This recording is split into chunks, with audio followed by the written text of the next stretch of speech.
সাম্প্রতিক সময়ের যেই পরিস্থিতি, এই পরিস্থিতি নিয়ে গত পরশুই আমাদের কোর কমিটি মিটিং ছিল। সেখানে ঢাকার সকল দায়িত্বশীলদেরকে নিয়ে সেনাবাহিনী, পুলিশ সহ আরও যারা আছে সবাইকে নিয়ে আলোচনা হয়েছে এবং সেখানে এই যে টহলের পরিমাণ বাড়ানো, অলিতে গলিতে টহল থেকে শুরু করে অনেকগুলো গুরুত্বপূর্ণ সিদ্ধান্ত হয়েছে এবং সেগুলোর বাস্তবায়ন পরিদর্শন করতেই মূলত আমি গত 1 ঘন্টা ধরে ঢাকায় ঘুরে দেখলাম এবং প্রত্যেকটা মোড়ে মোড়ে পুলিশের টহল গাড়ি আছে, পুলিশের উপস্থিতি আছে, অন্যান্য ল এনফোর্সিং এজেন্সিদের উপস্থিতি আছে। আশা করি যেই পরিস্থিতি তৈরি হয়েছিল, জনমনে যে আতঙ্ক তৈরি হয়েছিল, সেটা খুব দ্রুতই সেটা থেকে উত্তরণ করা সম্ভব হবে এবং অভিযান চলছে যেই জায়গাগুলোতে বেশি ছিনতাইয়ের মতো ঘটনা ঘটে কিংবা যারা ঘটায় চিহ্নিত যারা আছে তাদেরকে আটক করার মাধ্যমে পরিস্থিতি নিয়ন্ত্রণে আনার চেষ্টা চলছে। আশা করি খুব দ্রুত সময়ের মধ্যে এটা নিয়ন্ত্রণে চলে আসবে। আপনারা যদি একটা জিনিস দেখেন যে অগাস্ট সেপ্টেম্বরে বড় ধরনের অপরাধ, অর্থাৎ হত্যা থেকে শুরু করে বড় ধরনের যে অপরাধগুলো ছিল সেটার পরিমাণ কিন্তু সিগনিফিকেন্টলি রিডিউস হয়েছে। ডাকাতি, হত্যা সিগনিফিকেন্টলি রিডিউস হয়েছে। তবে ছোট ধরনের অপরাধ যেমন ছিনতাইয়ের মতো ঘটনাগুলো ইদানিং একটু বাড়ছে। আমরা এটাকেও সরকার অ্যাড্রেস করছে, এটাকেও আমাদের ল এনফোর্সিং এজেন্সিস অ্যাড্রেস করছে। আশা করি খুব দ্রুতই সুফল পাওয়া যাবে এবং এই ধরনের ঘটনা যথাসম্ভব কমে আসবে। আপনি কোনো সোসাইটি কিংবা কোনো দেশ পাবেন না যেখানে অপরাধ হয় না।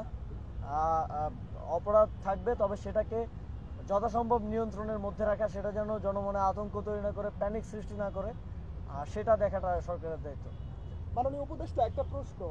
আপনাদের মধ্যে অনেক সমন্বয়ক সহ দেশের মানুষের একটা প্রশ্ন ছিল যে আপনি যেহেতু ছাত্র জনতার প্রতিনিধি, আপনি সেই হিসেবে পরিদর্শনে আসতেই পারেন, তবে আজকের এই পরিদর্শনটা কি স্বরাষ্ট্র উপদেষ্টার হতে পারত কিনা? এবং সমন্বয়ক সহ শিক্ষার্থীরাও বলছেন যে যেখানে স্বরাষ্ট্র উপদেষ্টার এই জিনিসটা করা দরকার সেখানে অন্যরা কেন করছে, তিনি কেন মাঠে নেই? স্বরাষ্ট্র উপদেষ্টাও আমার জানা মতে করছেন, তিনিও পরিদর্শন করছেন, কিন্তু তিনি ততটা মিডিয়ার সামনে আসেন একটু কম।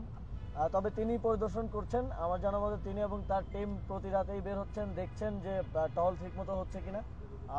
সবসময় প্রচার না হলেই যে সরকার কাজ করছে না তা না, সরকার কাজ করছে, তবে সেটা হয়তো ঠিকভাবে প্রচারটা হচ্ছে না।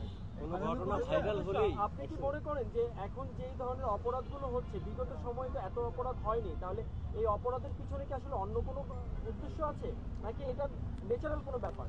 আমরা একটু স্ট্যাটিস্টিক্সটা যদি দেখি তাহলে আসল নাম্বারটা হয়তো আমরা বলতে পারবো। তবে যেটা হয় যে একটা ঘটনা ভাইরাল হলে কিংবা এটাকে কেন্দ্র করে এক ধরনের প্যানিক সৃষ্টি হয়ে যায়। প্যানিক সৃষ্টি হলে মনে হয় যে অনেক বেশি হয়তো অপরাধ হচ্ছে। তবে আমাদের সবসময় স্ট্যাটিস্টিক্সের উপর নির্ভর করা উচিত। আপনারা সাংবাদিকতা করেন, আপনাদের কাছেও আছে, আমাদের ল এনফোর্সিং এজেন্সিদের কাছেও আছে অভিযোগ কী পরিমাণ পড়তেছে, কী ধরনের অপরাধ হচ্ছে, এটার গ্রাফটা কেমন, এগুলো দেখলে আসলে প্রকৃত চিত্রটা পাওয়া যায়। কারণ একটা ঘটনা সোশ্যাল মিডিয়ায় কিংবা অন্যান্যভাবে ভাইরাল হলে, এক ধরনের প্যানিক সৃষ্টি হলে মনে হয় যে অনেক বেশি অপরাধ হচ্ছে, কিন্তু এটা তো একটা স্পেসিফিক ঘটনা।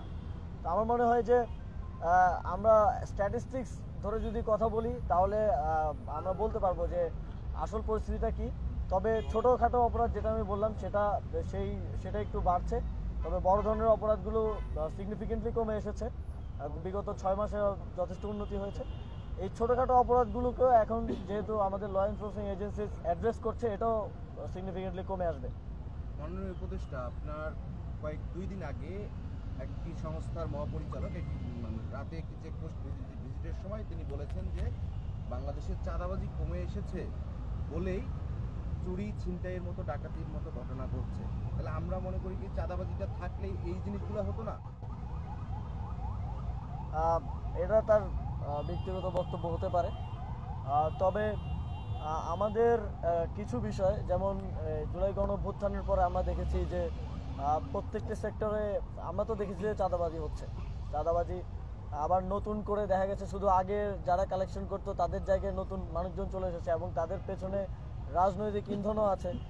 সরকারের কাছে এই তথ্যগুলো আসে যে কে কীভাবে কোথায় কী করছে। তবে আমাদের আহ্বান থাকবে রাজনৈতিক কিংবা সামাজিক যারাই আছে নেতৃবৃন্দ, চাঁদাবাজিকে কোনোভাবে যেন প্রশ্রয় না দেওয়া হয়। কারণ এটাও একটা একটা আইনশৃঙ্খলা পরিস্থিতির মতো বিষয়। অনেক জায়গায় আমরা দেখি যে কেউ কেউ অস্ত্র হাতে, অনেক রাজনৈতিক দলের নেতাকর্মী অস্ত্র হাতে ঘোষণা দিয়ে চাঁদাবাজি করছে। এগুলো আসলে অ্যানার্কি তৈরি করে এবং এটা বাকিদেরকেও ইন্সপায়ার করে এই ধরনের কাজ করার জন্য। তো আমরা যদি রাজনৈতিক জায়গা থেকে এই জিনিসগুলো ঘটে, সেক্ষেত্রে সরকারের জন্য আসলে আইন শৃঙ্খলা পরিস্থিতি কন্ট্রোল করা টাফ। মাননীয় উপদেষ্টা, কোনো ঘটনা ঘটলেই দেখা যাচ্ছে মানে ভাইরাল হলেই সবার ঘুম ভাঙছে, এই প্রবণতাটা কেন? না, এটা দেখেন, একটা ঘটনা যখন হয় না, যেরকম মনস্বিনী ঘটনা হওয়ার কারণে এটা সমাজে একটা প্যানিক, একটা নিরাপত্তাহীনতার সৃষ্টি করতেছে। এইসব একটা ঘটনা ভাইরাল হওয়ার কারণে এই নিরাপত্তাহীনতা থেকে, ফিয়ার অফ ক্রাইম, নিরাপত্তাহীনতা, এটা থেকে আমরা বের হয়ে আর মানুষকে বের করে আনার জন্যই আমরা তখন আরো বেশি অ্যাক্টিভ হচ্ছি। মাননীয় উপদেষ্টা, ডিএমপি কমিশনার কিছুদিন আগে একটি চাঁদাবাজির লিস্ট করেছিলেন। সেই চাঁদাবাজির লিস্ট ধরে কি এই যে যারা চাঁদাবাজি করছে তাদের কোনো পদক্ষেপ নেওয়া হয়েছে কিনা এখন পর্যন্ত? যেহেতু এই যে ইনসিডেন্টগুলো ঘটছে প্রায় সময় আমরা দেখছি, সেগুলোর সঙ্গে তাদের কোনো যোগসাজশ আছে কিনা? আরেকটি বিষয় হচ্ছে, শীর্ষ সন্ত্রাসীদেরকে জামিনে মুক্ত করা হয়েছে, তারা এখন বিভিন্ন জায়গায় ঘুরে বেড়াচ্ছে। তাদের মনিটরিংয়ে কোনো ধরনের পদক্ষেপ আপনাদের আইন শৃঙ্খলার সবাই নেওয়া হয়েছে কিনা? সেই বিষয়গুলো এটার সঙ্গে এক ধরনের যোগসাজশ থাকতে পারে কিনা?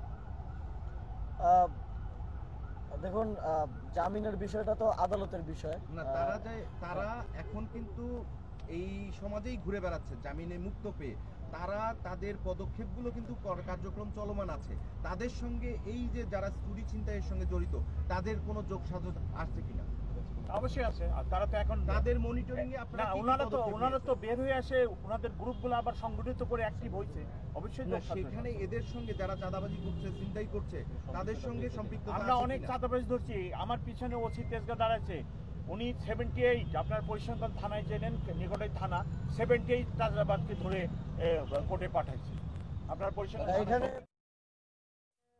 যারা আগে এই ধরনের কাজের সাথে সম্পৃক্ত ছিল তাদের তো নিজস্ব লোক আছে, তারা আবার বের হয়ে হয়তো সংগঠিত করার চেষ্টা করছে। তবে আমরা তাদেরকেও মনিটরিং করে তাদেরকেও যথাযথভাবে প্রয়োজনে আবার গ্রেফতার করার ব্যবস্থা করবে আইন শৃঙ্খলা বাহিনী। এর পাশাপাশি এক ধরনের রাজনৈতিক প্রচেষ্টাও আছে দেশের পরিস্থিতি খারাপ করার জন্য। আমরা মাঝে মধ্যেই আওয়ামী লীগের বিভিন্ন টেলিগ্রাম গ্রুপের কিংবা বিভিন্ন মিটিংয়ের স্ক্রিনশট আপনারা দেখবেন, বিভিন্ন মিটিংয়ের রেজুলেশন আমরা পাই যে শেখ হাসিনা তার নেতাকর্মীদের সাথে মিটিং করে কি কি নির্দেশনা দিচ্ছেন।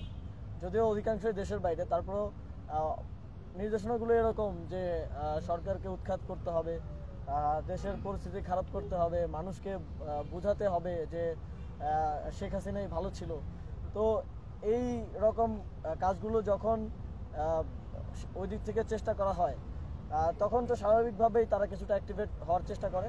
তবে অপারেশন ডেভিল হান্টের পরে ডেভিল হান্টের মাধ্যমে আমরা তাদের এই প্রচেষ্টাকে ব্যর্থ করা হয়েছে। এবং কত অ্যারেস্ট হয়েছে ডেভিল হান্টে? 1600-র উপরে। ঢাকায় 1600, এই ডিএমপির মধ্যে 1600 প্লাস অ্যারেস্ট হয়েছে।